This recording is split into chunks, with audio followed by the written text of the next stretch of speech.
Faith, welcome. Thank you for meeting me today. I really appreciate it. Um, I really wanted to ask you a lot about your experience with coaching Nana because she's doing a podcast. So, um, how has that been for you? So coaching is a wonderful experience and opportunity to really get to see these young entrepreneurs and get to know their stories, their why, really the motivations for why they want to be an entrepreneur, what they want to bring to the world, and sort of their vision for their role in that and in our society. And just getting to support young people as they grow and accomplish their dreams is a super rewarding task in and of itself. And then I'm really excited. Obviously, I'm a little biased, but Nana has a wonderful pitch. I'm super excited for her to present that. I'm excited for all the students to present that. But of course, my mentee, I think, is going to do really well at the competition, which will be also equally rewarding. How have you supported Nana with getting ready for the convention? Like it's in a week and a half. Yeah, so a lot of it is just finalizing the product, making sure the pitch is ready, discussions on how to best get your message across, especially with such a short amount of time. So these students have 3 minutes to really make their mark, make their impression on the judges to get that opportunity for seed funding.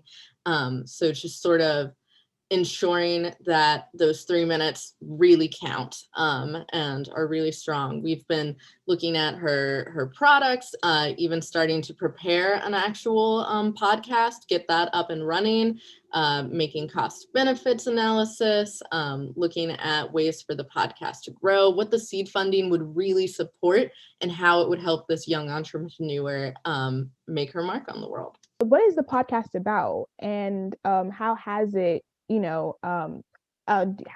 what are some examples of how you are making sure that it grows and actually is you can make money off of it? So I don't want to spoil all the good stuff, so I'll let Nana bring up a lot of it at the convention, but it's essentially a empowerment podcast, taking back some of the autonomy after you've had a traumatic event in your life, the ability to tell your own story, make your own narrative, and rebuild.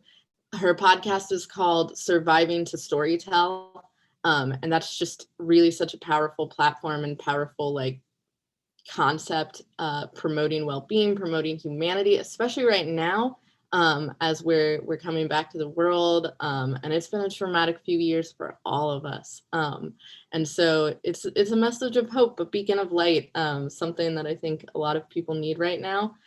In terms of helping it grow, coming up with guest speakers, other ways to spread the word, to really get to that message of empowerment, not just for listeners, but also for participants in the podcast.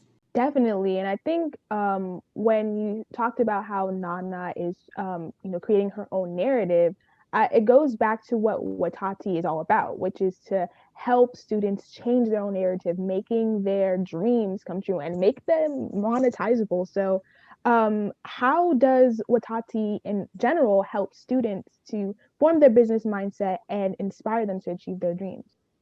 So before I answer that, I actually want to say, exactly just seconding what you said. I think not only does Watati also believe in changing the narrative, but that's the great thing about this podcast. It will impact not just Nana, not just the people we work with, but everybody who listens, everybody who comes on the show. It's going to change so many people's narrative and really expand that impact.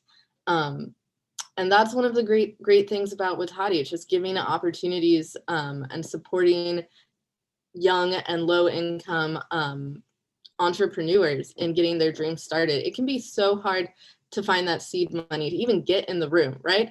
Alexander Hamilton, who's at the table, who's in the room. So those opportunities are often denied to so many people because of age, income, race, so many other factors.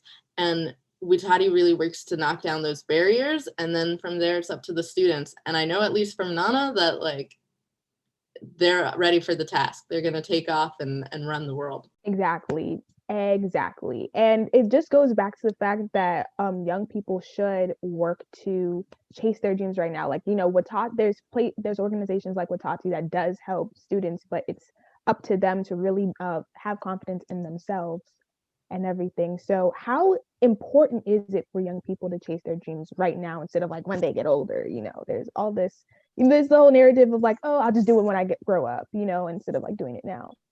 Yeah, I mean, time goes quick. Like I know from my personal life and like my personal journey is I've watched a lot of people say, I'm gonna wait till I'm older, I'm gonna wait till I'm older, and then they get older and that time's gone. Like there's nothing like the now. And you know, the youthful energy, capitalize on that. When you've got the like vision, make it happen. And it can be hard to make it happen, which again is where Watati comes in. If you've got the vision, we just want to make sure we pave the path for you, that it's an easy walk and you can accomplish those dreams. There's no time like the now, especially again as the world is coming back, the world is rebuilding. Like right now, we as a country have a couple options. We can go back to the way it was, or we can change things, and the youth can change things. Like if you want a better world now, as we're rebuilding what that means, now's the time. And podcasts like this, empowering people whose stories need to be told, that are so often told they're a victim and not allowed to come out of that, you know, just powerful stuff right now. Wow, that was really powerful. And I totally agree. I have no words.